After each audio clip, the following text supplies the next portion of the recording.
मेरे मन में तकलीफ है कि मुझे आपके बीच बहुत पहले आ जाना चाहिए था। आपको क्या लगता है कि डर जाएंगे? आपको क्या लगता है छिप जाएंगे? आदमी एक बार पैदा होता है, एक बार मरता है। याद रखना सरकार के लोगों, बहादुर लोगों, क्या हो गया तुम्हें? किस बात से डर रहे हो? ये मुल्क जब आजादी पाया तो कितने लोगों ने शहादत दी, कितने क्रांतिकारियों ने शहादत दी, कितने लोगों ने जेल काटी। किस चीज से डर रहे हो? जिसके शरीर में जितनी हड्डियां नहीं उतनी लाठियों से उसको पीटा गया, पैरों के नखून खींच लिए गए, दांत तोड़ दिए गए, रीढ़ की हड्डी में गैप कर दिया गया, फिर भी नहीं मरा। तो पता था कि राजकुमार जांगड़े और भीम आर्मी के लोग यहाँ रहेंगे तो लाखों लोग जुटेंगे और आपको जवाब देना भारी हो जाएगा। वो अपनी जान की परवाह नहीं करता, वो मेरा बहादुर सिपाही है। मैं वचन दे के कहता हूँ, मेरा वचन अटल है, याद रखना। छत्तीसगढ़ की जेल बड़ी कराओ, हम देखेंगे कितने लोगों को आप जेल भेजेंगे। हम आपकी हिम्मत देखने का काम करेंगे। आप याद रखें, जिन भीम आर्मी के लोगों को आपने बंद किया है, इसे 21 जुलाई में भीम आर्मी की स्थापना हुई थी। आपको नहीं पता, ये महीना हमारा है। क्या आपको लगता है हम लोग कमजोर हैं? मैं देश भर में अपनी तैयारी करूंगा और अगला आंदोलन वो इस बार दिल्ली में नहीं होगा, वो छत्तीसगढ़ में होगा। छत्तीसगढ़ को भी पता लगनी चाहिए कि आज के बाद जो यहाँ होगा उसके बाद क्या होगा, ये भी जानेंगे। मेरी बात को आप लोग याद रखें। खुश है तो फिर खुशी मना ले, छोटा बड़ा केक मंगा ले। संगम में मिलता है बढ़िया केक, संगम में मिलता है बढ़िया केक।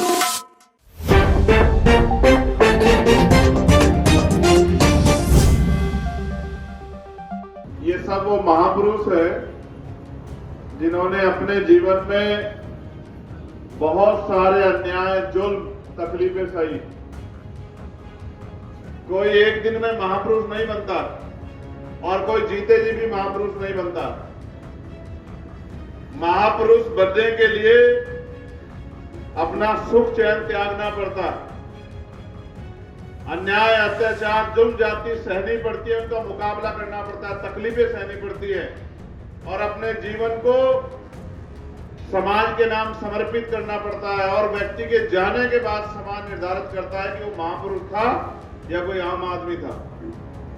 आदमी सोच से काम करे, एक गलती कर दे, वहीं समाज उसको छोड़ देता है। मैं गुरु घासीदास जी की पावन इस धरती पर पुनः आप सबका अभिनंदन, वंदन, जय भीम आप सब लोगों को करता हूं।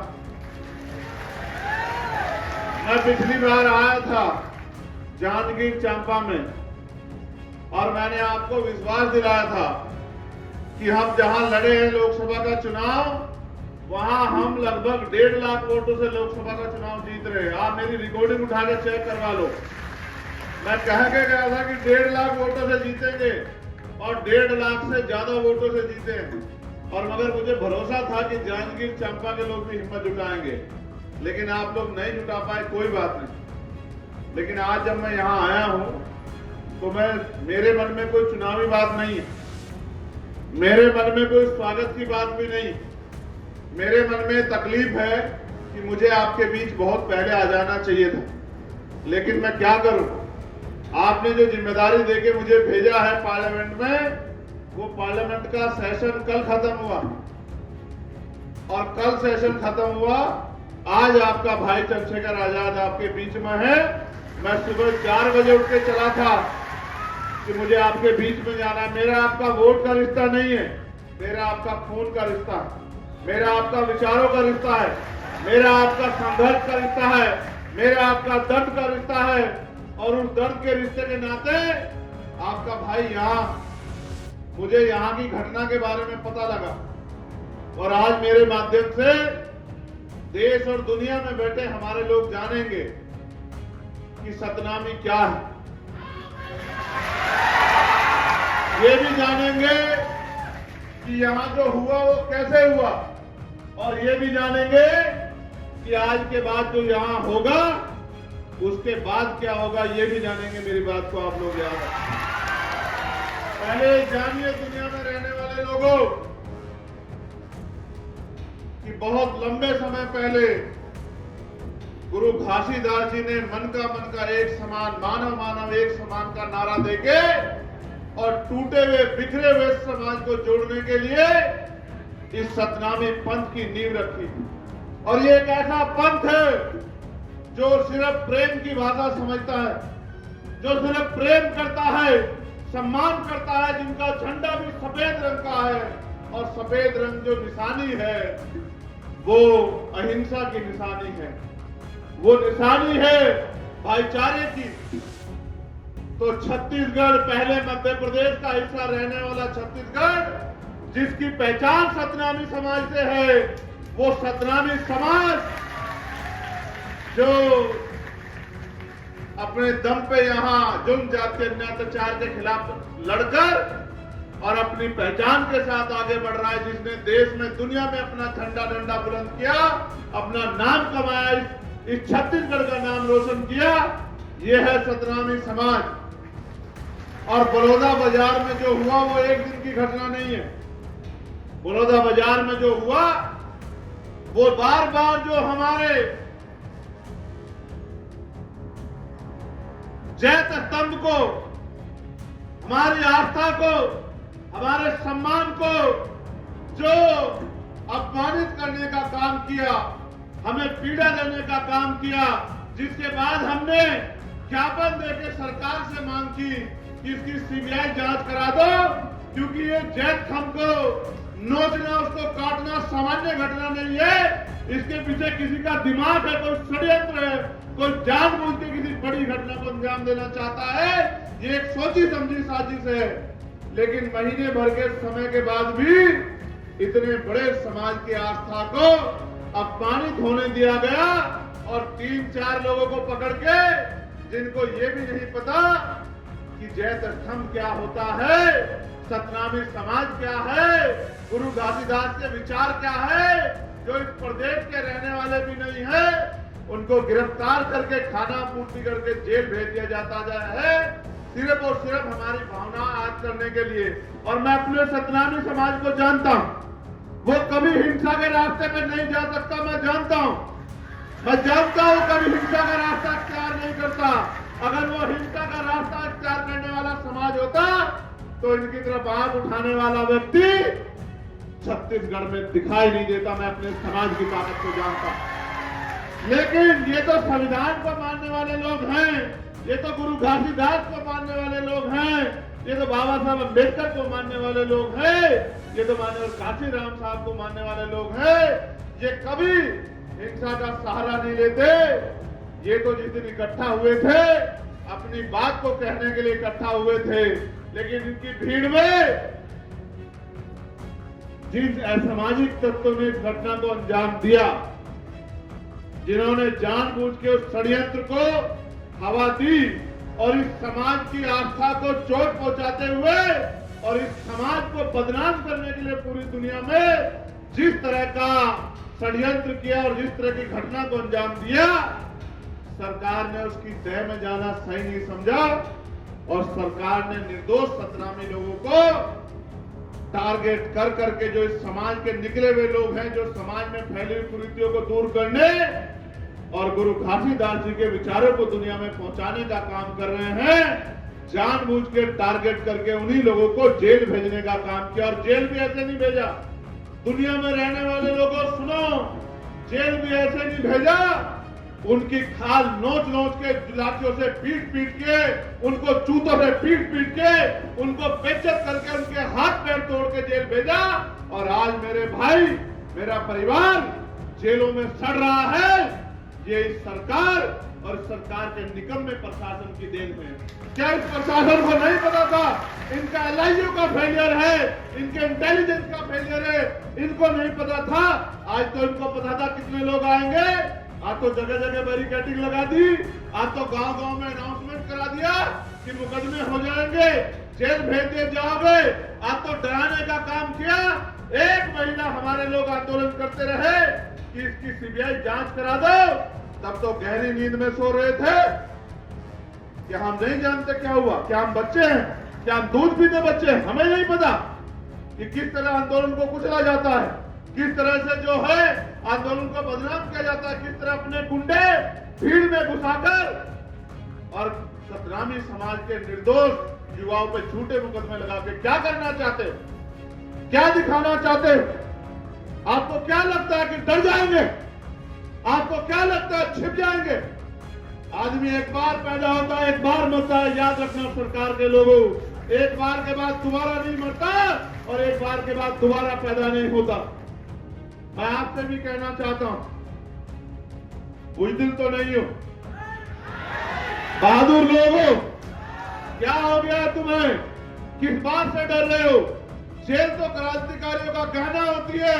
और इतिहास याद करो, ये मुल्क जब आजादी पाया तो कितने लोगों ने शहादत दी, कितने क्रांतिकारियों ने शहादत दी, कितने लोगों ने जेल काटी। किस चीज से डर रहे हो? मैं तुम्हारे सामने खड़ा हूं, चंद्रशेखर आजाद, जिसने दिल्ली की तिहाड़ भी 2-2 बार काटी और 16-16 महीने जेल काटी, जिसके शरीर में जितनी हड्डियां नहीं उतनी लाठियों से उसको पीटा गया, पैरों के नखून खींच लिए गए, दांत तोड़ दिए गए, रीढ़ की हड्डी में गैप कर दिया गया, फिर भी नहीं मरा। क्योंकि संघर्ष करने वाला व्यक्ति मरता नहीं है, संघर्ष करने वाला अमर होता है और उसके जाने के बाद दुनिया उसको याद रखती है। आज हमारे प्रदेश अध्यक्ष राजकुमार जांगड़े जी यहाँ नहीं है। वो बेचारे, पहले उनको एक्सीडेंट हो गया, बड़ी मुश्किल से उसकी जान बची आपकी प्रार्थनाओं से, गुरु घासीदास जी के आशीर्वाद से। फिर उसको दोबारा से चोट लग गई। वो किसी तरह से, उसको पता था कि उसके ऊपर शिकंजा कसा जाएगा।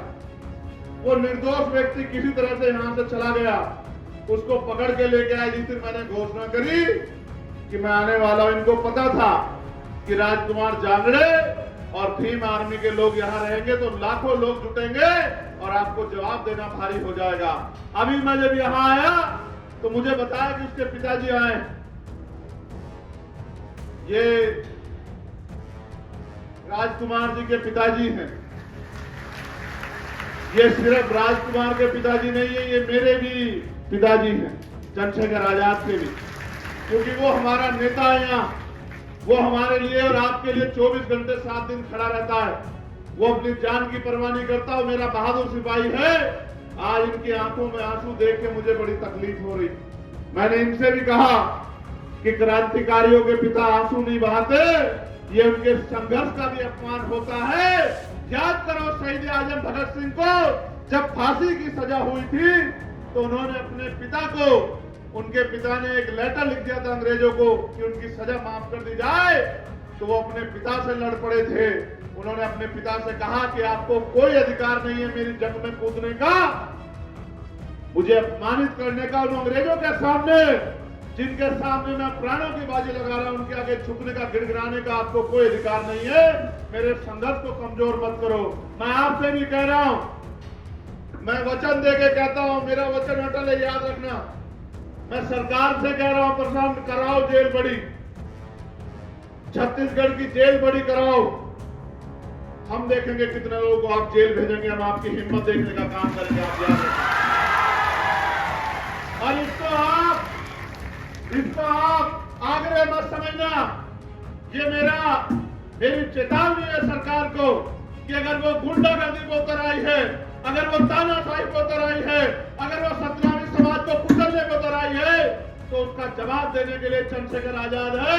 करो मुकाबला, हम लोग तुम्हारा मुकाबला करेंगे। मैं आज आया ये देखने के लिए क्या चल रहा है, तो मैंने देखा 14 FIR, 153 लोगों को गिरफ्तार किया गया। कितने निर्दोष लोग हैं किसी को नहीं पता। उसका उदाहरण है ये बहन बैठी है जिनके पति पत्रकार हैं। इनका नाम है उमा पुरेना, ग्राम कुसमी, थाना पलारी। इनके पति मीडिया में हैं। इन्होंने पूरे डॉक्यूमेंट लगाए हैं, मीडिया के साथी भी देख ले। उस बेचारे पत्रकार को उठा के जेल में भेज दिया क्योंकि कोई इनकी सच्ची आवाज बाहर ना पहुंचा दे, कोई जो अन्याय हुआ उसको बाहर तक ना पहुंचा दे। इनको लगता है कि ये जुल्म यही बंद हो जाएगा, नहीं होगा बंद। ऐसी कितनी एप्लीकेशनें मेरे पास हैं जो निर्दोष लोग हैं जिनको पकड़ के जेल में डाल दिया है। छत्तीसगढ़ सरकार को ये लगता है कि ये जानवर हैं, गूंगे बहरे लोग हैं, ये गाय बैल बकरी है, कि इन पे जुल्म करो, लाठी बजाओ, इनकी खाल खींच लो, इनको जेल में ठूल दो, कोई नहीं पूछेगा। गिरफ्तारी कर रहे हैं, कानून ये है कि 24 घंटे के अंदर आप पे उनके परिवार को इन्फॉर्म करना पड़ेगा। जिसके बच्चे को आपने गिरफ्तार किया है, जिस जेल में भेज रहे हो, आपको उनके परिवार को इन्फॉर्म करना पड़ेगा। कुछ नहीं कर रहे हैं। मैं तो खाकी वर्दी वालों की भी आवाज उठा रहा हूं कि इनको 8 घंटे की ड्यूटी कर दो। इनको बहुत तकलीफ सहनी पड़ती है, लेकिन आप भी सोचो, आपके भी परिवार हैं। जब आप पीड़ित होंगे तो चंद्रशेखर आजाद आपके साथ खड़ा होगा, खाकी वर्दी वालों मेरे भाइयों।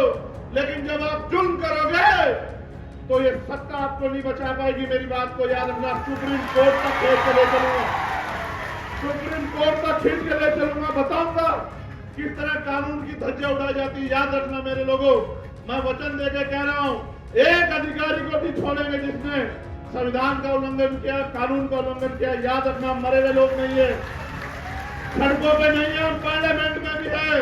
और वचन देके कहता हूं, जिस दिन दोबारा सेशन चलेगा इसी महीने में, सबसे पहले यही मुद्दा सदन में उठेगा और सरकार से जवाब मांगा जाएगा कि ये जो वर्दी पहने लोग हैं, जो हमारी तनख्वाह, हमारे पैसे से तनख्वाह पाते हैं, इनको सरकार हम पे जुल्म करने के लिए क्यों यूज कर रही है?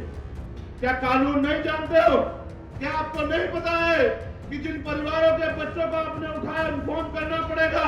क्या आपको नहीं पता है कि निर्दोषों को जेल नहीं भेज सकते हैं? क्या आपको नहीं पता है कि जानबूझ के कितने बड़े समाज को नहीं कुचल सकते हैं, उनकी भावनाओं को नहीं कुचल सकते हैं? क्या क्या नहीं पता? आपको सब पता है, लेकिन आप सत्ता के आगे कमजोर पड़ गए हो। मैं आपको बल देने के लिए आया हूं कि घबराओ मत पुलिस के साथियों, मैं आपके साथ हूं, ईमानदारी से काम करो। लेकिन याद रखो, आपके भी परिवार हैं। कल जब अपने बच्चों में जाओगे तो कैसे उनसे आंखें मिलाओगे? जब किसी गरीब के बच्चे को, निर्दोष को पीट पीट के जेल भेजोगे, कैसे आंख मिलाओगे? सोचो, यही प्रदेश होगा। कल आपके बच्चे से कोई गलती हो जाए या ना भी गलती हो और उसके साथ ऐसा जुल्म हो, कैसे बर्दाश्त करोगे? आप भी तो पिता हो। क्या अपने बच्चों पे होते जुल्म को बर्दाश्त कर पाओगे? खाल खींच रहे हो मेरे लोग। ऐसा लगता है कि उनका कोई वाली वारिस नहीं है, उनका कोई भाई नहीं है, उनका कोई परिवार नहीं है, उनके लिए लड़ने वाला कोई नहीं है। हो सकता है छत्तीसगढ़ के नेता आंख मीच सकते हैं, लेकिन दिल्ली में बैठे हम लोग आंख नहीं मीच सकते। मेरी बात को याद रखना। आपको शायद नहीं पता कि जिन भीम आर्मी के लोगों को आपने बंद किया है, इसे 21 जुलाई में भीम आर्मी की स्थापना हुई थी। आपको नहीं पता? ये महीना हमारा है, ये हमारा महीना है। पिछले साल इसी महीने में हमने 5 लाख लोग दिल्ली में जुटाए थे, और इस बार भी अगर आप आतंक करोगे तो 10 लाख लोग हम लोग दिल्ली में जुटाएंगे। जब आपके सम्माननीय मुख्यमंत्री दिल्ली आएंगे, हम उनका स्वागत करेंगे।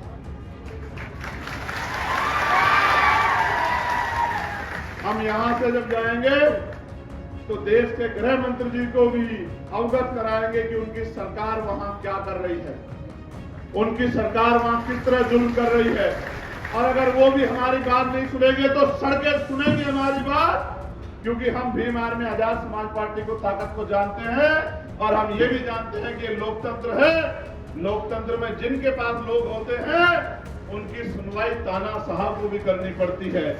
आप ये बताओ, ऐसा क्या हुआ कि एसपी दफ्तर में आग लगी और सिर्फ आबकारी की फाइल चली? ऐसा क्या हुआ? बाहर आग नहीं लगी और अंदर आग लग गई। ऐसा तो नहीं कि दफ्तर में बैठ के कोई आदमी आग लगा रहा हो। ऐसा तो नहीं कि दफ्तर में बैठ के कोई आग लगा रहा हो, अपने किसी माफिया साथी को बचा रहा हो, किसी की मदद कर रहा हो, किसी को जेल जाने से बचा रहा हो, किसी से कुछ सुविधा लाभ लेकर गरीबों के बच्चों को फंसा रहा हो, ऐसा तो नहीं है। कहां था इंटेलिजेंस, कहां था LIU, कहां थी पुलिस, कहां था प्रशासन? इतने लोग आए थे, क्यों नहीं बात करी? जिलाधिकारी मौके पे क्यों नहीं पहुंचा? आज इतनी फोर्स लगाई है, अगर इतनी फोर्स लगाई होती तो पत्ता भी नहीं हिलता। और इतने लोग यहाँ हैं, बताओ पत्ता कहां हिल रहा है? इनमें से कौन ऐसा है जो किसी को बुरा कह रहा है? लेकिन बुरा तो उस दिन भी नहीं कह रहा था। ये तो सत्ता और विपक्ष से मिली भगत थी, जिसमें मेरे लोग पिस गए, जो बेचारे गुरु घासीदास जी के सम्मान में, जो सतनामी समाज के सम्मान में गए थे, वो बेचारे पिस गए। और वो नौजवान पिस गया जो समाज को परिवार से भी बड़ा मानकर एडी चोटी का जोर लगाकर पूरे प्रदेश में जुल्म जाति के खिलाफ लड़ रहा है। मैं ये समझता हूं क्योंकि हम सत्ता के खिलाफ मजबूती से लड़ रहे हैं, इसलिए जानबूझ के हमारी लड़ाई को कमजोर करने के लिए हमारे नेताओं को टारगेट किया गया है। विश्वास करो, सबसे ऊपर है कानून और कानून से ऊपर है संविधान। कोई संविधान से बाहर नहीं है। अगर मुख्यमंत्री अपराध करेंगे तो कानून उनको भी सजा देगा, और अगर गृह मंत्री अपराध करेंगे तो कानून उनको भी सजा देगा। सतनामी समाज था, सतनामी समाज है और सतनामी समाज अनंत अनंत तक रहेगा। ये गलतफहमी अपने दिल में मत रखना। क्या आपको लगता है हम लोग कमजोर हैं? दोनों हाथ जोड़ के बताओ कि आपको लगता है हम लोग कमजोर हैं? हम चुप इसलिए है, हम ये जुल्म इसलिए सह रहे हैं। मैंने वीडियो ट्वीट की थी, यही सब बहादुर लोग थे, अलग अलग वर्दी वाले लोग जो लातों से पीट रहे थे। वकील है, कितने मेडिकल है आपके पास? कितने लोगों पे 307 लगाए? कितने लोगों को चोट आई? एक आदमी को चोट लगी, 10 आदमी को चोट लगी, 100 लोगों ने चोट मारी कि 307 का मुकदमा दर्ज कर दिया। और आप लोगों ने जो किया, आपकी वीडियो एविडेंस नहीं है क्या कि आप जूतों से पीट रहे, गिरा गिरा के लाठियों से पीट रहे? आपको किसने दिया पीटने का? पुलिस का काम पीटना कब से हो गया? किसने अधिकार दिया? कौन सा एक्ट लिखा कि पुलिस पीटेगी? गुंडागर्दी करते, गुंडागर्दी करोगे, जुल्म करोगे, लगता है इनका कोई इनकी आवाज उठाने वाला नहीं है। गलत है, गलत को गलत कहना सीखो। और संविधान की शपथ लेकर आपने जब ये नौकरी ज्वाइन की थी तो याद करो, किसी नेता ने कहीं से नहीं मिली नौकरी, आपके संघर्ष से मिली है। और आज इतना जमीन मर गया कि आंखें बंद करके जुल्म कर रहे। याद रखना, यहां जुल्म कर लोगे, लेकिन यहां से ऊपर भी एक अदालत है, उस कुदरत की अदालत जो सब देख रही है। आपके किए हुए कार्य उस कुदरत को दिखते हैं। मैं आपसे नाराज नहीं हूं, इसलिए क्योंकि पुलिस तो सरकार की होती है। मैं तो खुद से नाराज हूं कि हम यहां इतने ताकतवर नहीं है कि आपका ट्रांसफर पोस्टिंग कर सके। हम यहां इतने ताकतवर नहीं कि आपको सस्पेंड कर सके। हम यहां इतने ताकतवर नहीं कि आप पे मुकदमा लगा के आपको जेल भेज सके। हम अभी इतने ताकत नहीं है पॉलिटिकली, लेकिन आपको क्या लगता है हम तो वहां भी उतने ताकतवर नहीं थे जहां हम ताकतवर बने। आपको क्या लगता है कि हम हमेशा ऐसे रहेंगे? आपको क्या लगता है आपके दिए हुए जख्म हम भूल जाएंगे? नहीं, बिल्कुल नहीं भूलेंगे। हम अपनी पीठ पे पड़ी लाठी को भूल सकते हैं, लेकिन अपने समाज की पीठ पे पड़ी लाठी को कभी नहीं भूल सकते। मेरी बात को याद रखना। हम जानते हैं कि हम कमजोर हैं राजनीतिक रूप से। जब आपकी लाठियां हमारे खिलाफ उठती हैं तो नहीं सोचती। आपके आदमी को तो पत्थर लगा भाइयों, हमें तो मूछे रखने में मारा जाता है, हमें तो घोड़ी पे बैठने में मारा जाता है। आपको जो पत्थर लगा, आपको घायल हुए, मैं उसको भी सही नहीं मानता, मगर हमें तो मार के लटकाया जाता है भाई। हमें तो मटकी छूने पे मारा जाता, हम किससे नहीं लड़ते। हम तो अपने मुल्क में जुल्म सह रहे हैं। करोड़ों की आबादी होने के बाद भी इस देश का दलित, पिछड़े आदिवासी और अन्य धार्मिक अल्पसंख्यक जुल्म सह रहे हैं। हमारी मॉब लिंचिंग होती है भाई, हमें मारा जाता है, दाढ़ी रखने पे, टोपी पहनने में मारा जाता है, हमें आवाज उठाने में मारा जाता है। हम नहीं लड़ते, हम संविधान पे भरोसा रखते हैं। लड़ने वाले लोग होते तो आपकी हिम्मत नहीं होती, हमारे पंडाल में घुस जाते, आपकी संख्या इतनी नहीं। लेकिन आप जानते हो, क्योंकि लंबे समय से इनके नेताओं ने इनको ठगाया तो आप इनको बेसहारा मानते हो। लेकिन अब ये बेसहारा नहीं है, अब इन पे एक मजबूत आवाज है, जो इनका नेता नहीं है, इनका भाई और इनका बेटा है, जो अपने प्राणों के बलिदान लगा देगा लेकिन इनको कमजोर नहीं पड़ने देगा। मैं आपसे भी कहता हूं, हाथ जोड़ के कह रहा हूं, इसे मेरी विनती मानो कि इस जुल्म को बंद कर दो, इसमें सबकी भलाई। और जिन निर्दोषों को आपने गिरफ्तार किया है उनको छोड़ दो। एक निर्दोष को जेल भेज दिया, इसका 1.5 साल का बच्चा है, किसके भरोसे भेजा एक निर्दोष को जेल? ये कहां से अपने घर को चलाएगी? ये किसके आगे हाथ फैलाएगी?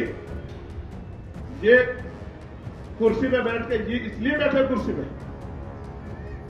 यह है आपका प्रेम सतनामी उसे, यह है आपका न्याय। इसका घर कैसे चलेगा? इसके बच्चे के सामान, उसके खाने का सामान, उसके पहनने के कपड़े, उसके और जरूरी सामान कहां से आएंगे बताओ मुख्यमंत्री? नहीं दे पाओगे तुम लोग जवाब, क्योंकि तुम पे जवाब है ही नहीं। क्यों? मैं जान गया हूं कि किसी और को बचाने के लिए, अपने मित्र को बचाने के लिए, अपने माफिया साथियों को बचाने के लिए तुमने गठजोड़ किया। अगर वो ईमानदार तो कराओ घटना की सीबीआई जांच। अगर हमारे व्यक्ति ने अपराध किया होगा तो हम हाथ पकड़ के जेल भिजवाएंगे, और अगर किसी और ने अपराध किया होगा तो हमारे निर्दोष लोगों से माफी मांगना कि तुमने अपनी तानाशाही के चलते हमारे लोगों पर जुल्म किया। अगर है हिम्मत, है न्याय करने की हिम्मत, तो कराओ सीबीआई जांच। हम लोग सीबीआई जांच के लिए तैयार हैं, और अगर नहीं कराते सीबीआई जांच तो हम ये मान लेंगे कि सत्ता और विपक्ष मिलकर हमें उजाड़ने पे तुल गया। सत्ता और विपक्ष मिलकर हमें और हमारे पंथ को जमीन दर्ज करने के लिए लग गया, जो कि हो नहीं सकता। सतनामी थे, है और रहेंगे। आपने आयोग बनाया कि 3 महीने में जांच रिपोर्ट देंगे, तो बिना जांच रिपोर्ट आए क्यों भेज रहे हो जेल? क्यों निर्दोषों को बलि चढ़ा रहे हो? यह अन्याय, और अन्याय करने वाले से अन्याय सहने वाला दोषी होता है। ये बाबा साहब ने कहा है कि अन्याय करने वाले से अन्याय सहने वाला दोषी होता है। करो भी आर्मी के लोगों पे जुल्म, जो बचे हुए हैं, जिनकी लिस्ट बनाई है तुम्हारे नेताओं ने दिए बना के, उनको जेल भेज दो। करेंगे तुमसे मुकाबला, और ऐसा मुकाबला करेंगे संख्या के आधार पे। ये आंदोलन तुम्हें जीवन भर याद रहेगा। मेरी बात को भी याद रखना, जब तक रखोगे।